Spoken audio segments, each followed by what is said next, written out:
What is autism and how does it show up? The signs, the core differences.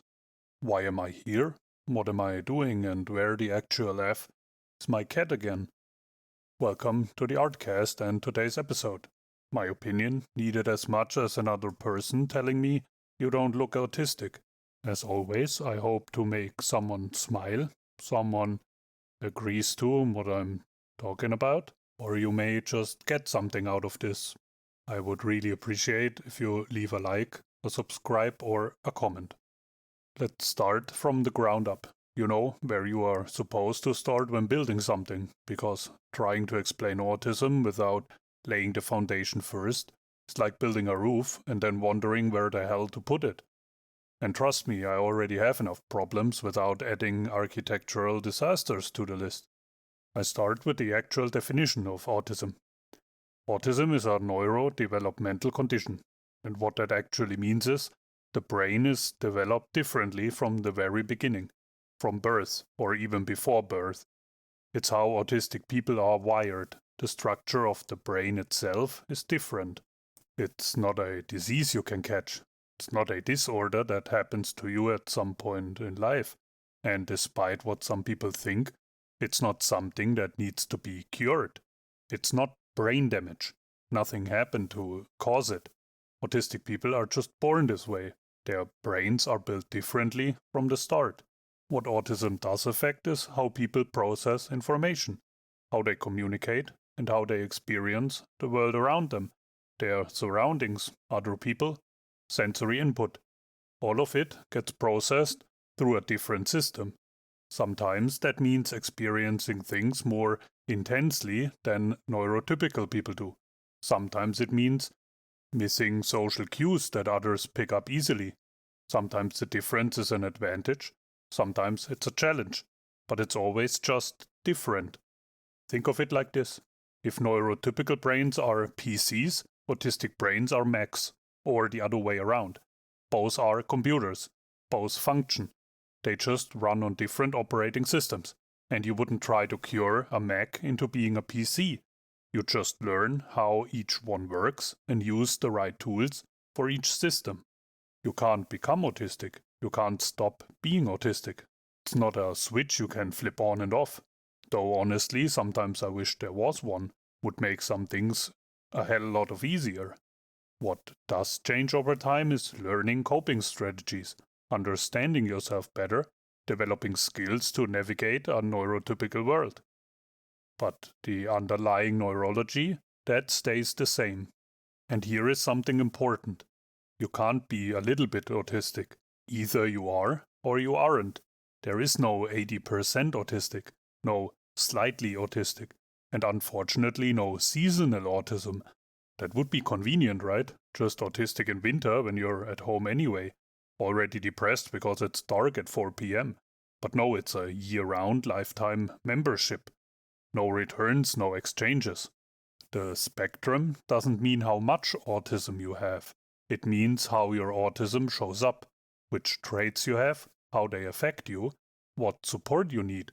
But you're not more autistic or less autistic than someone else. You're just autistic in your own way. And here is where the spectrum becomes really important because just like every human being is different, how we think, how we act, what we're good at, what we struggle with, autism is different from person to person. The spectrum doesn't mean a line from a little autistic to very autistic. That's not how it works. The spectrum means that every autistic person has a unique combination of traits, strengths, and challenges. Think of it less like a sliding scale and more like a soundboard. You know those mixing boards with dozens of different sliders. Each autistic person has different settings on different traits. One person might have intense, sensory sensitive, but minimal social challenges. Another might struggle heavily with communication, but have no sensory issues at all. Someone else might be somewhere completely different on both. If you met one autistic person, you have met one autistic person. Because we are all so different from each other. We don't all look the same, act the same, or need the same support. And that's exactly why you don't look autistic in such a meaningless statement. What does autism look like? It looks like millions of different people. So now that we have laid the groundwork, let's get into the actual differences. The core traits that make autism, autism. Let's start with social communication and interaction. Autistic people often have difficulty reading social cues, body language and tone, and I mean really difficulty, like trying to read a language you have never learned. For neurotypical people, reading facial expressions and body language is automatic. They just know. But for autistic people, it's like everyone else got a social rule book at birth, and we somehow missed the memo. We didn't get it. Mimics, gestures, body positioning. It all can be completely unclear. Is someone's tone of voice joking, sarcastic, actually angry, or genuinely happy? It's hard to tell. Here's an example. If someone says, "good job," to me, but their face is completely expressionless, my brain immediately goes to, something is wrong. I did it wrong. They're upset, even if they actually meant it as a compliment. Now, this can get easier when you know people better. You learn their specific patterns, how they communicate, but overall, reading people is exhausting work. It's like constantly translating a foreign language in real time, and sometimes you still get it wrong.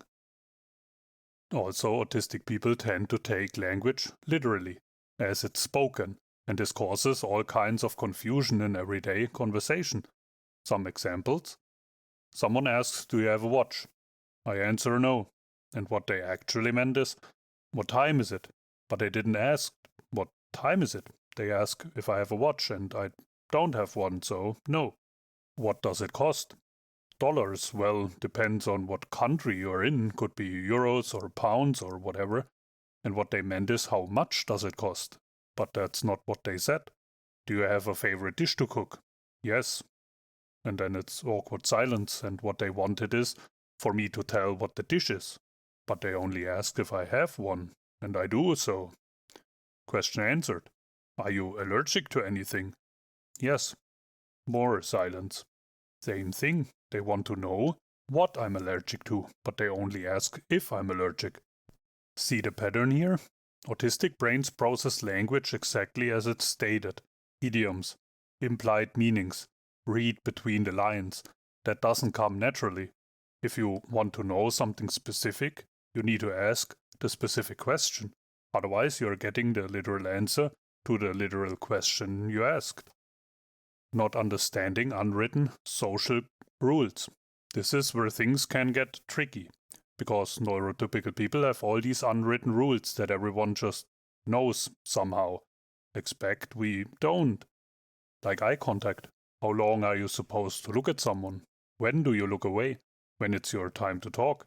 And here's the thing, if I'm actively focusing on making eye contact, I can't follow what the person is saying. I'm using all my brain power to maintain the right amount of eye contact instead of actually listening.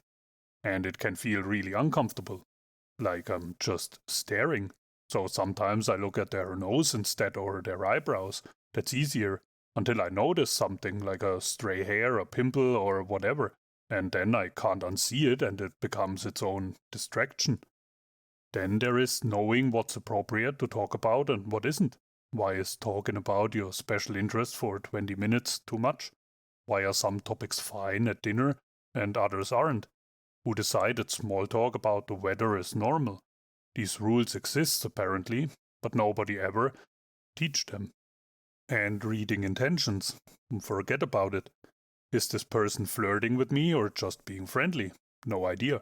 Are they being polite because they actually like me or just because it's socially appropriate? I don't know. Do they actually want to hang out or are they just saying that to be nice? Your guess is as good as mine. It's like everyone else has an excess hidden layer of meaning that I just can't see. Honest and blunt communication style. Autistic people tend to be direct and honest, what neurotypical people often call blunt. But there's the thing. Why would you say something you don't mean? That just seems inefficient, confusing and pointless. If someone asks, "How do I look?" and they look bad, why would I lie? They asked the question, I'm giving an honest answer. But apparently, that's not how it works. You're supposed to read the intention behind the question and respond to that instead of the actual words. Which, okay, but then why ask the question? For many autistic people, small talk feels completely pointless. How's the weather? I don't know, look outside. How are you? Do you actually really want to know, or is this a trick? Why can't we just say what we actually think and mean what we actually say? The directness can get us labeled as rude, insensitive, or socially awkward.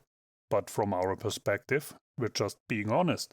We are saying exactly what we mean. Isn't that supposed to be a good thing? Group conversations.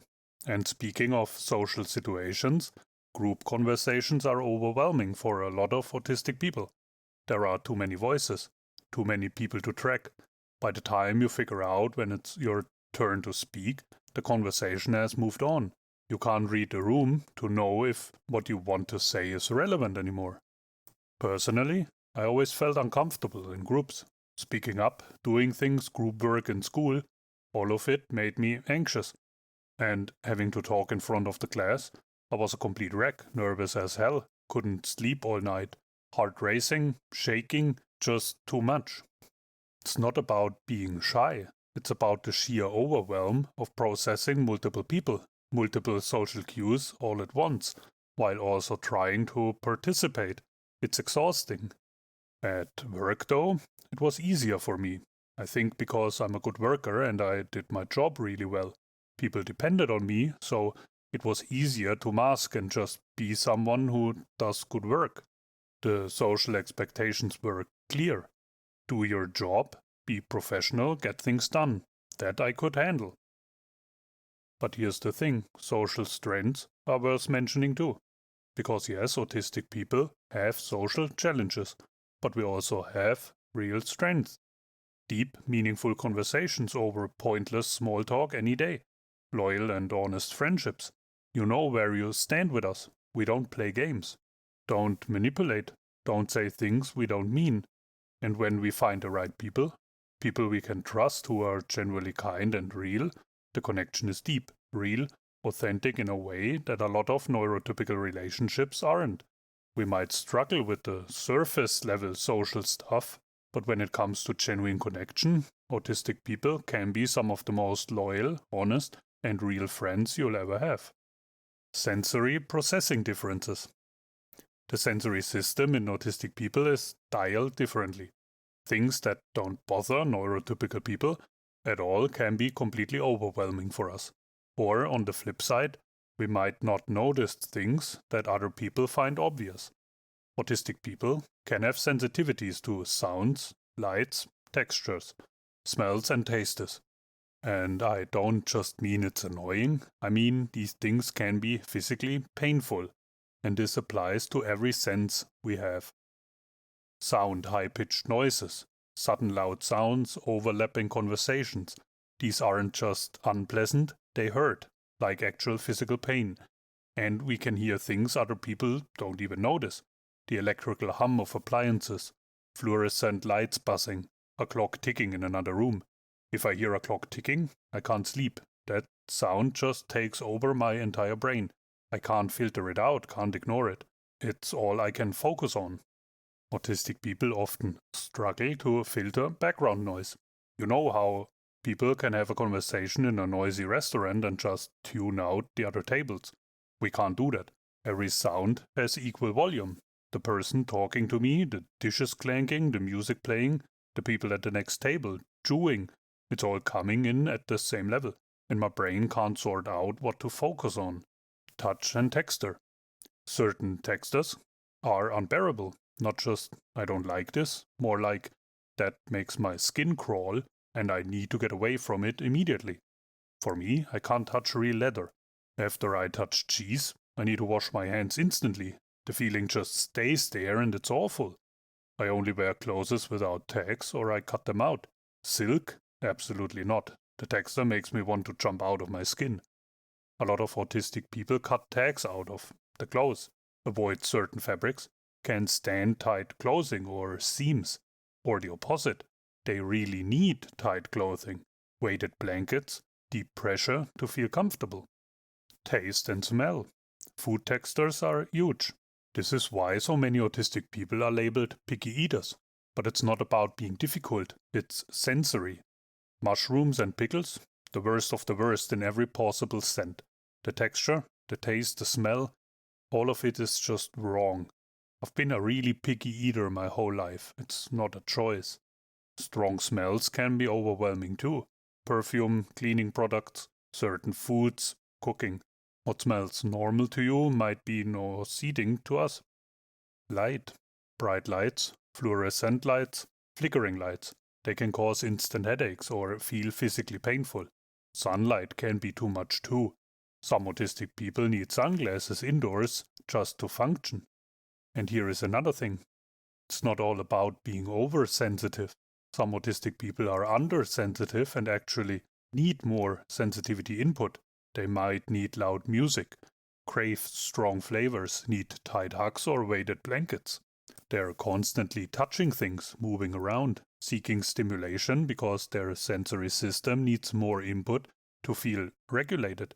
So, autism isn't just everything is too much. For some people it's I need more. Or you can be a mix, oversensitive to some things, undersensitive to others. It's all about how your sensory system is wired, and for autistic people, it's wired differently. Sensory overload. When too much sensory input happens at once, the brain just can't process it all, and that's when things break down. Sensory overload can result in shutdowns, meltdowns, or just an overwhelming need to escape, to get away from everything and everyone until your nervous system can calm down. And this ties into emotional regulation too. For many autistic people, emotions can feel more intense and be harder to control. You process them differently than neurotypical people do. For me, it's actually the opposite problem. I have something called alexithymia, difficulty identifying emotions. I'll be going through something and I can't tell what I'm feeling. I can't put a label on it. Am I angry, sad, anxious, or tired? I genuinely don't know sometimes.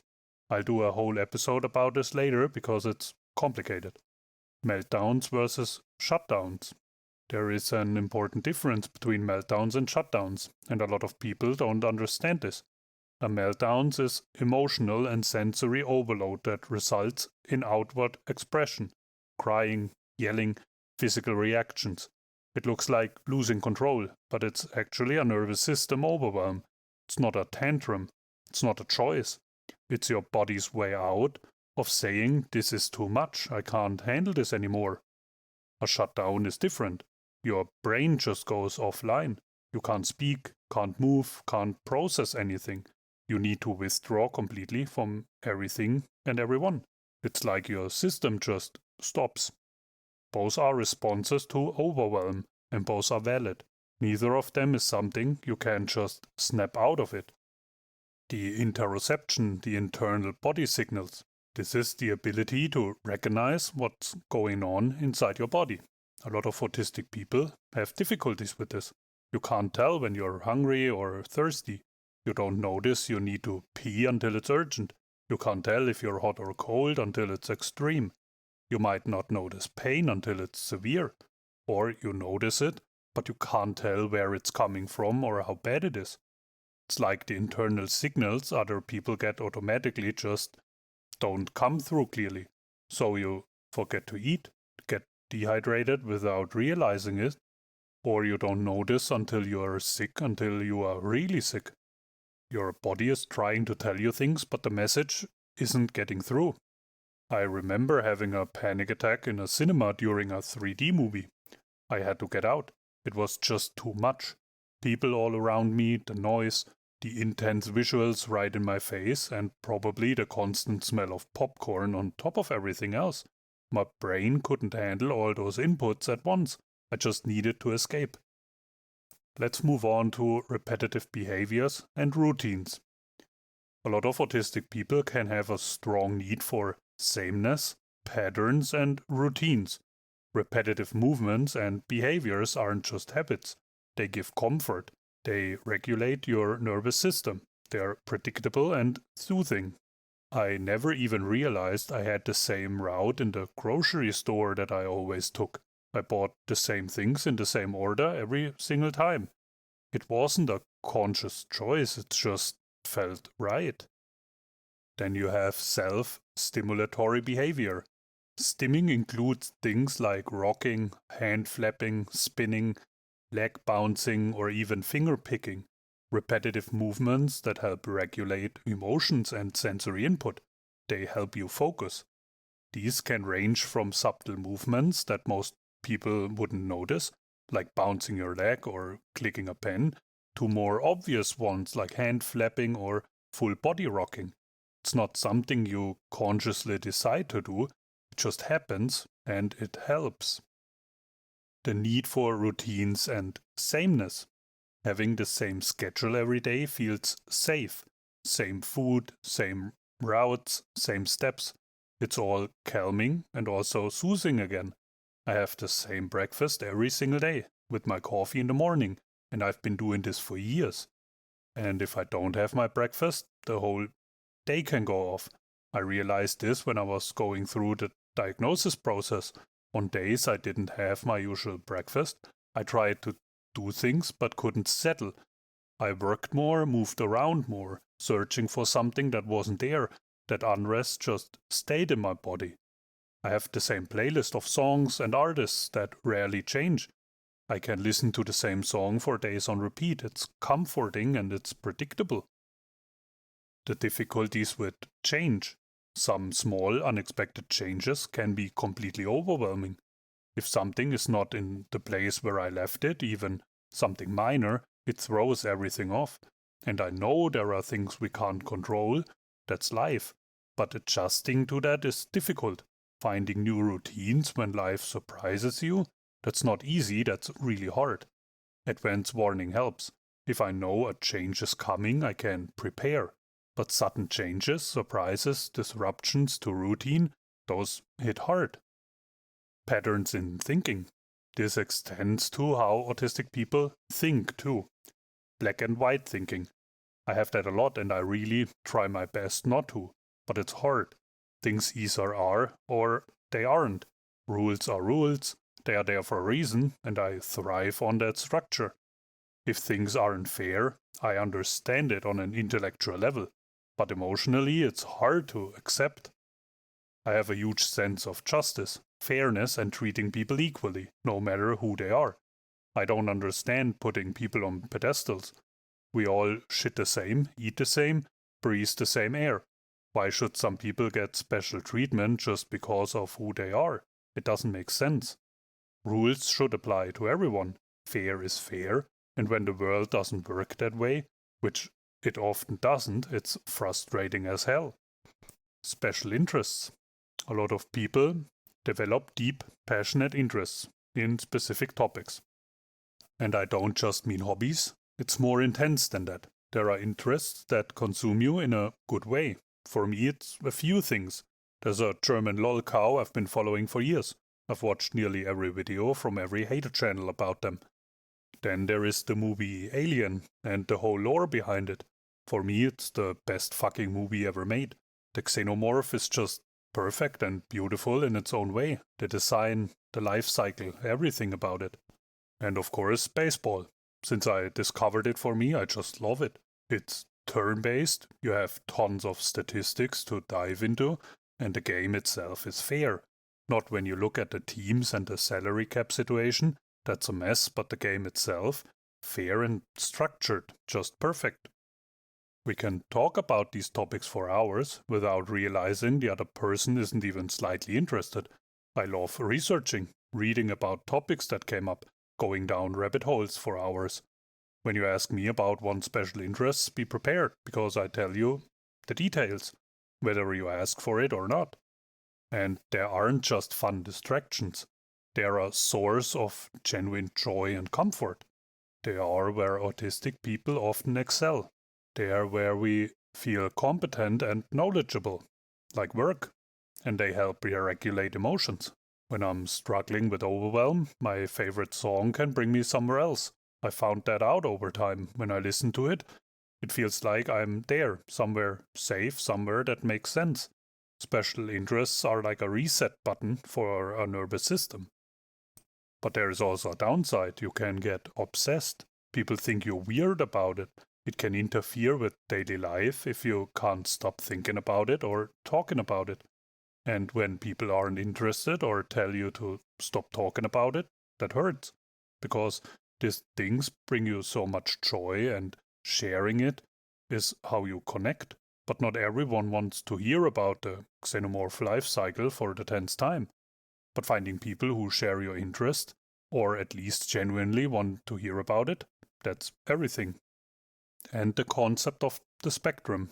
So we need to talk about what spectrum actually means, because people could get this completely wrong. The spectrum is not linear. It's not a volume line from low to high. It's not a little bit on the one end and very much on the other. You can't be more autistic or just a little autistic. It's about the combination of traits you have, not the amount. Everyone has different abilities in different areas. Just because you're good at a thing A doesn't mean your thing B will be easier too. That's not how it works. Instead of thinking of autism as a line, think of it as a circle, or better yet, a spider graph with multiple points. Each person has different settings on different traits. One person might have sensory sensitives but minimal social challenges. Another might struggle heavily with communication but have no sensory issues. Someone else might be completely different on both. The autism spectrum does not mean mild to severe. It means different combinations of traits, different support needs, different presentations. Some autistic people need more support, some need less. The DSM-5 has 3 levels based on the support needs. Level 1 is requiring support, like you can generally function independently but need some help. Social difficulties are noticeable, might struggle with organization, might be able to work or go to school, but need accommodations. Level 2 is requiring substantial support. You need more regular support with daily activities, more obvious social and communication challenges. You might need help with work, school, or even living situations. You have more frequent meltdowns or even shutdowns. And level 3 is requiring very substantial support. You need significant daily support, maybe non-speaking or minimally speaking, significant challenges with change, communication, and independence, often need 24/7 care or supervision. And of course there are problems with the system. It implies a hierarchy. Like level 1 is better than level 3, that's not what it means. And your level can change depending on circumstances. You might be in level 1 in a supportive environment, but in level 2 in an overwhelming one. Functioning changes is based on context. At home in my routine I'm doing fine. I can handle daily life, take care of myself, function independently. But put me somewhere I've never been before, with people I don't know, crowds, noise, unpredictability, I'm done. Same person, same autism, but different context, different level of functioning. That's why high functioning and low functioning labels are a bit problematic. They don't account for how much context matters. Every autistic people is different. That is the key takeaway here. Everyone's autism looks different. If you have met one autistic person, you've met one autistic person. We don't all have the same traits. We don't all need the same support. We don't all experience autism the same way. The spectrum is about diversity within autism, not a scale of severity. And now let's talk about what autism is not. These are just the basics I've covered so far, the foundation, but it's equally important to talk about what autism is not, because there are a lot of myths and misconceptions about there. Autism is not caused by vaccines. Kids get vaccines about the same age that autism signs become noticeable. That's correlation, not causation. Autism is genetic and neurodevelopmental. You're born with it. Girls and women are also autistic. They're just underdiagnosed. Autism doesn't disappear when you turn 18. Autistic children become autistic adults. You don't grow out of it.